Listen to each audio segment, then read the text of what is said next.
Hello and a warm welcome to the program. I'm Melinda Akinlami. Our focus is on the North Central today, but first, our top stories. As the administration of President Bola Tinubu marks its midterm anniversary, the president has assured Nigerians that his team is on course to build a greater, more economically viable nation. In the statement signed by the president, he outlined the difficulties on assumption of office and the immediate and necessary actions taken to stop the fuel subsidies and flood multiple foreign exchange windows. He said the administration had implemented reforms across several sectors and affirmed that the economic reforms are working as the country has made undeniable progress. He also acknowledged the difficulties being experienced by some Nigerians, assuring them that their patience is not being taken for granted. The Court of Appeal in Abuja has affirmed the election of Mr. Monday Okwebolo of the All Progressives Congress as the governor of Edo State and winner of the election held on September the 21st, 2024. Delivering judgment, a three-man panel of the appellate court led by Justice Muhammad Danjuma unanimously held that the appeal by the PDP candidate, Mr. Aswe Godalo, lacked merit and dismissed it. The court held that the appellants failed to show that the election tribunal erred in its decision and proceeded to affirm the judgment of the tribunal as delivered. However, Mr. Godalo has rejected the judgment and is challenging it at the Supreme Court.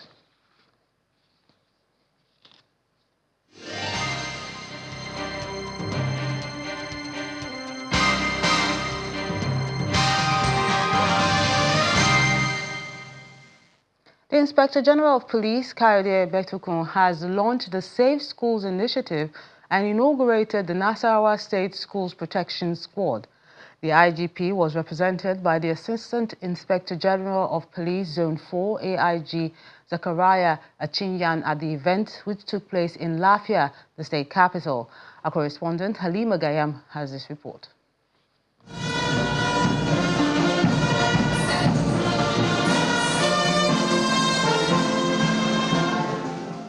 Stakeholders from various sectors, the Nigeria Police, other security agencies, school authorities and students converge in Nasarawa State for a common cause to protect Nigeria's educational system.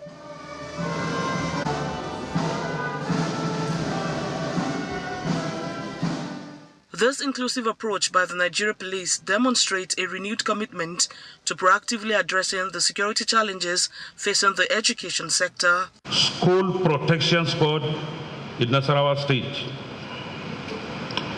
This momentous, as we launch this initiative, we acknowledge that school safety is a shared responsibility. It requires the active participation of government agencies, law enforcement, school administrators, parents, and the broader community. The launch follows Nigeria's signing of the Safe Schools Declaration in 2019, a commitment to safeguarding learning environments nationwide. This means that the security of our schools determines the security of our future. Therefore, they must be protected against all possible threats. I have directed all commissioners of police within the zone to engage their various stakeholders in meetings to ensure that the safety of our schools are guaranteed. We will also make use of modern technology and intelligence-led policing to ensure proactive law enforcement presence around our schools. As part of the strategy, local communities are being integrated into the protection framework, a move seen as vital to the sustainability of the program. For us in Nasarawa State, we are addressing two issues that are very dear to this administration: security and education. Security is the responsibility of every one of us. It's not just the police. And part of what we can do at least is to share intelligence and share information. So if we do that, it is going to be for the good of Nasarawa State and for the good of everyone. According to reports, between 2012 and 2016, over 600 teachers were killed and 19,000 others displaced across the country due to insecurity.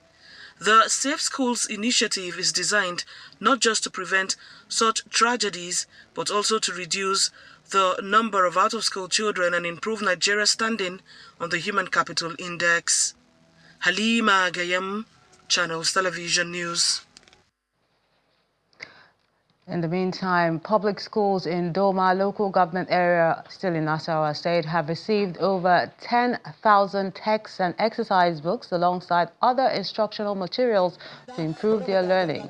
The donation was performed by the chairman of the local government area, Mr. Jonathan Okuba, to mark this year's Children's Day celebration. During the exercise, the chairman called on parents to ensure that every child gets an education. Children's Day in Nigeria is a significant occasion that serves to highlight the importance of children, their rights, and appreciate their state of affairs. This year, 2025, we, the government of the local government, have decided to make it special in order to raise awareness about child welfare and encourage communities on the need to create better environment for a decent child growth and development to thrive unconditionally. Doma local government, under my leadership, shall continue to prioritize and take deliberate measures in order to guarantee a sustainable child growth and development in Doma local government area. The administration will not take it lightly with those who are in the habit of abusing children, aiding and abetting criminals, exploring legal action against domestic violence, as we will make case to secure justice for those who may have suffered loss, harm, or any injustice of some kind in Doma local government area. Staying in Nasarawa State, but this time looking at security matters, a traditional ruler in Dari community of Kukuna local government area, Emmanuel Omanji, has been abducted by gunmen at his residence on Wednesday night. The Nasarawa State Police Public Relations Officer, SP Rahman Anasel, who confirmed the incident, noted that the command's anti-kidnapping units, the military and vigilante, have been mobilized to conduct a search and rescue mission.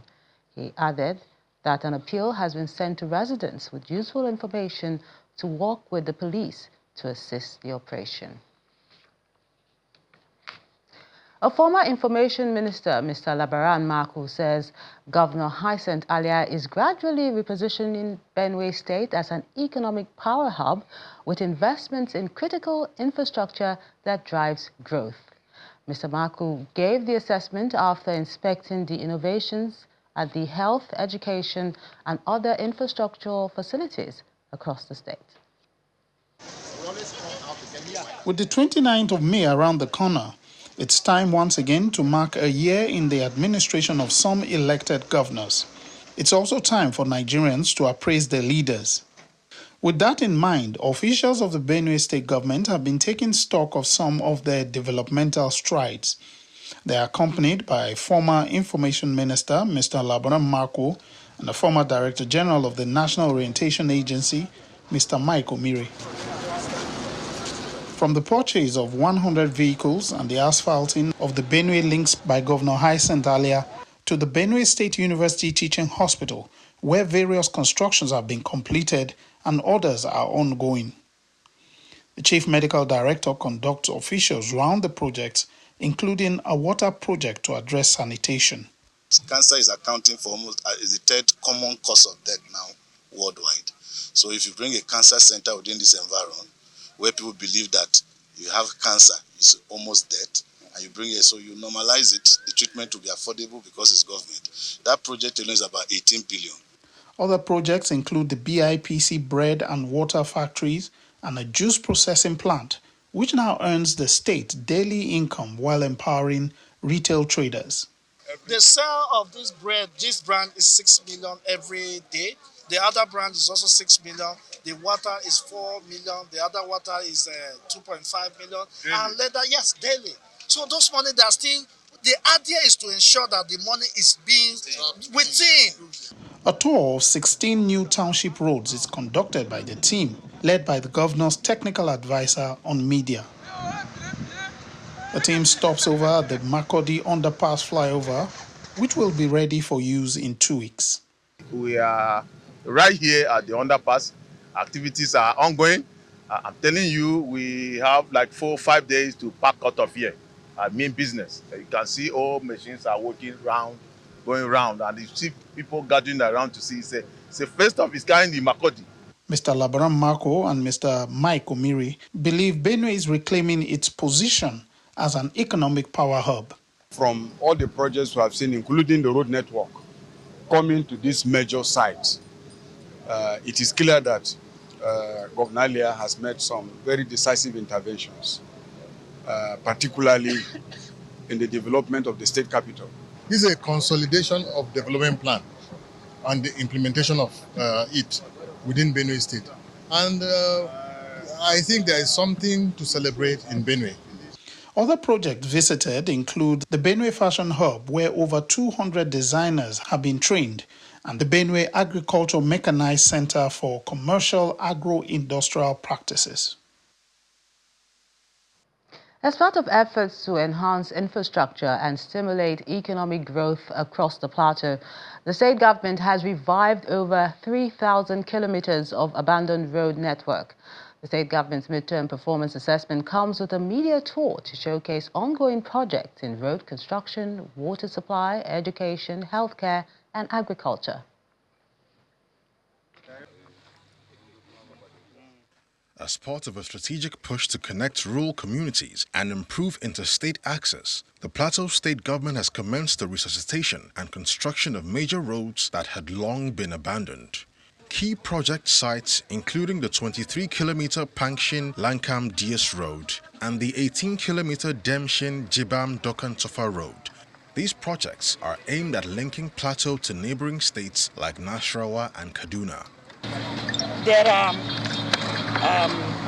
18 ring culverts on the road that have been done already.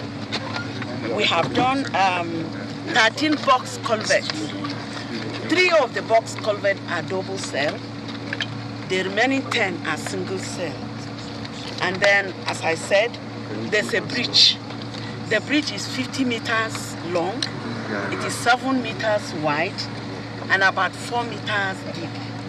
We will see the bridge. The tour also stops at a revived water treatment facility where new equipment is being installed to improve clean water supply across the state. With the coming up of this Yalwa treatment plan, the whole of Bukuru and its environs, think of places like Gyal, think of places like Kwata, Kuru, and up to Vom, will be supplied from here. But of interest is the extension of water to Gyal. Gyal is a very large community with other settlements around.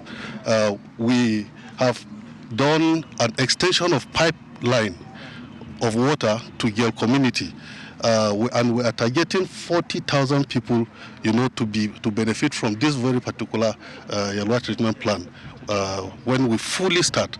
Because what is happening is that we have just finished and we have test run, but it has not been handed over to us. Leading the tour is the Commissioner for Information and Communication, Joyce Ramnap, joined by her counterpart from the Ministry of Works, Joshua Ubanduma, and other top officials. The Commissioner had also mentioned earlier of the 49 abandoned projects in the past 8 years or thereabout. We've been able to start 17 of them, and the 17 we've taken the projects that are almost at the point of completion, and in some cases you have seen those ones that have been completed and they are ready for commissioning. You and I, all of us have visited. It's something that's practical, is seen, and you can be attest to the 340.74 completed, and ongoing we are going to complete that 3,074. The projects, once completed, are expected to open up new economic corridors and improve the quality of life for residents across Plateau State. 8 months after the introduction of compressed natural gas buses by the federal government to cushion the effect of the high cost of transportation, residents in Kogi State are lamenting the absence of the vehicles on the roads.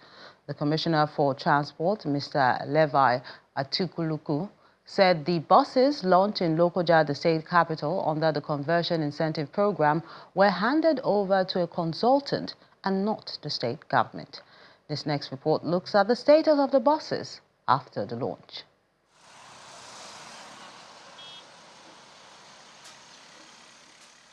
As part of efforts to significantly reduce the cost of transportation following the removal of fuel subsidy, the federal government handed over 10 CNG buses to the Kogi state government in October 2024. 8 months after the launch, the buses are yet to hit the road, even as cost of public transportation continues to soar. The State Commissioner for Transport explains the reason for the delay in takeoff of the CNG-powered buses. The budget for this year, this 2025 fiscal year of this ministry, has money allocated for the acquisition of buses to serve that purpose. The memo has even been written. His Excellency will graciously approve as we go and we step into that. And even before that happens, we, at the level of this ministry, took the initiative to look at what we can salvage from what is available. As we speak, the third bus is being worked upon. Those were buses, actually land buses that were acquired during Wada's administration. And they left the road because they were not compatible. The engines were not compatible with the notion, the idea of what they wanted to use them for, so they packed up. We'll be able to fix engines that are not rotor engines that are compatible with them now, that can serve that way. So before we even go into acquiring, go through all the processes of acquiring all of those, this will be serving at least, to help, especially Lokoja residents. Another set of CNG-powered buses presented to the Kogi Workers' Union by the federal government in collaboration with the NLC and its Central Working Committee was launched in February 2025. 3 months after the grand launch, the buses have not been deployed for public use. Rather, they're still parked inside the premises of the NLC Secretariat in Lokoja. Before this one were delivered here, before they were unveiled in Kogi State, we met with our own governor, telling him what the federal government has done and the area we want to come in.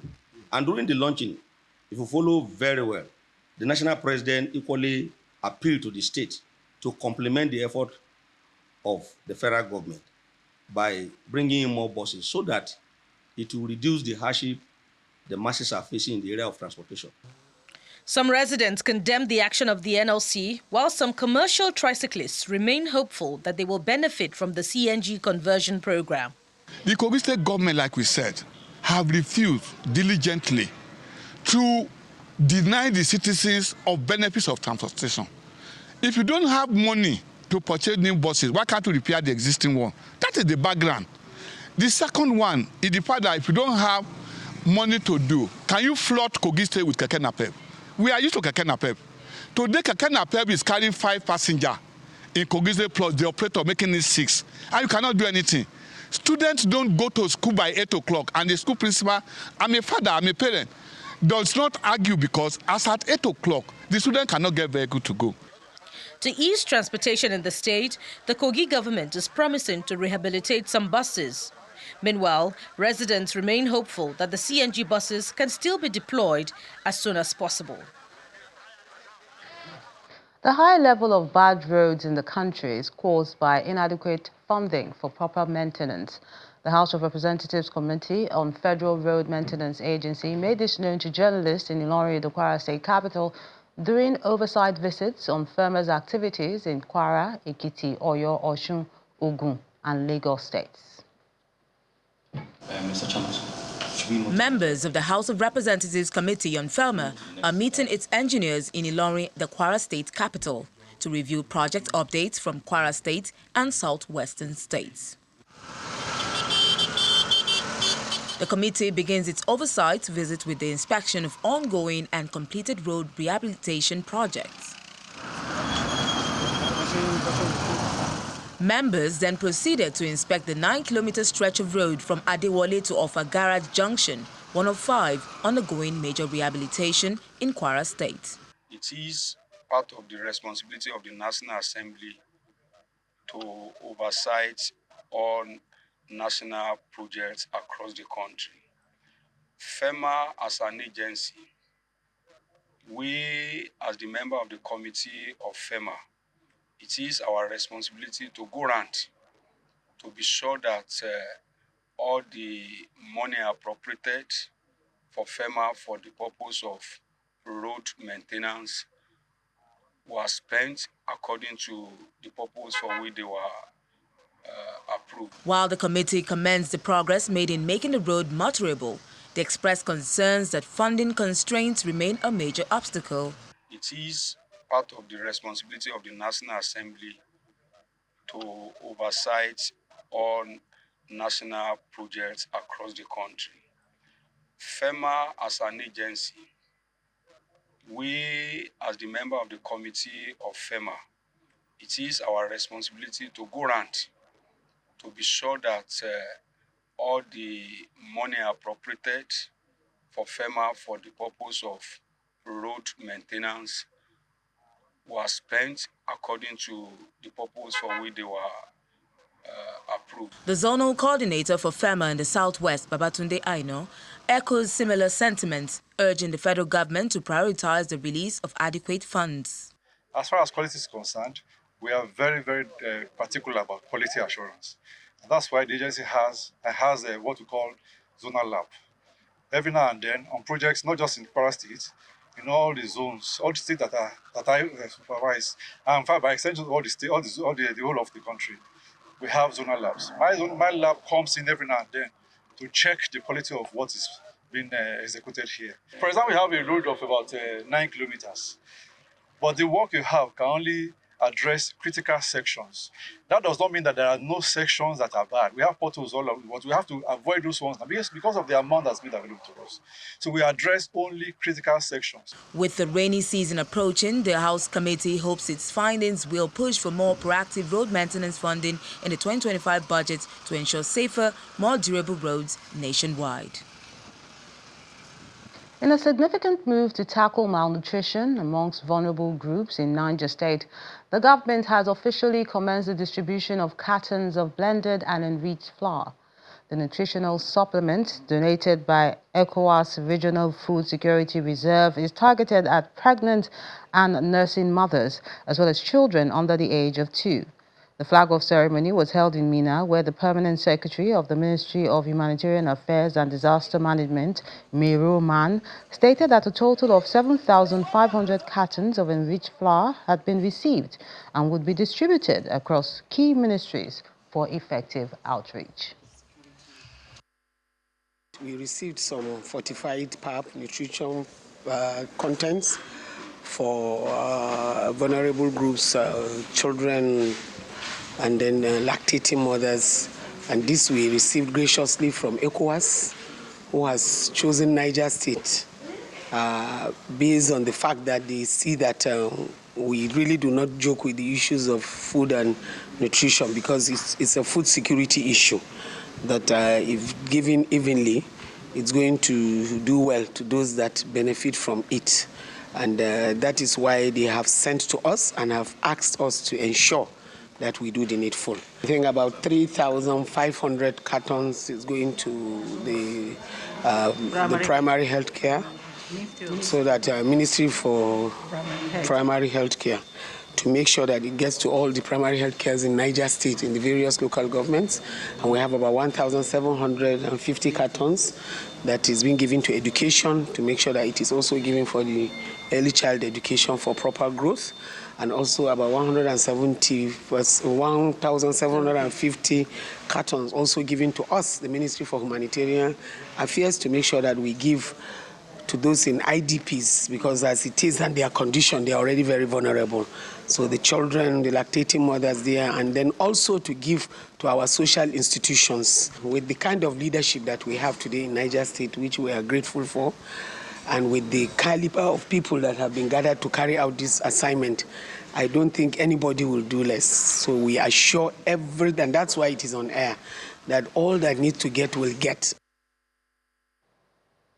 Ahead of the Durbar celebration marking the Eid el-Kabir festival, a civil society group, the Ilorin Emirate Concern Group, is asking that politicians be prevented from disrupting the fiesta in Ilorin, the state capital.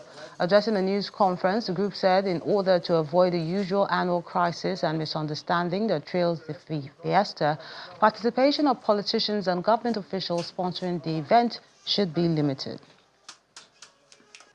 The Ojude Oba in Ijebu is not controlled by any government. It's an attraction to the government to bring about business development. Government is never a financier to it because the organizers have focus. They tap their potentials. They consult their indigenous who are well off to bring about reality in that program. So this one we do here ridicules and lower our integrity. So independent finance, any government or governor could come and really appreciate that culture. But it should not be mainly government finance dependent. The Doma Committee, the Doma Committee needs to stop politicizing the annual Doma Festival. It is a community program that should remain so. On the programming note, Channels Television, your award-winning news station, invites you to a special edition of our May 29th broadcast, Channels Youth Forum, Empowering the Future. Tune in today from 5 p.m. to 9:45 p.m. as we spotlight youth engagement across the country, exploring the aspirations of young Nigerians and their role in shaping a better future. This special broadcast will feature powerful voices from youths across all geopolitical zones and responses from key government officials to the issues raised. So be part of the national conversation. Watch live on Channels TV and stream on all our digital platforms, including YouTube and other social media platforms. Let's amplify young voices and drive national development together. That's the program today. Thank you so much for watching. I'm Melinda Akinlami.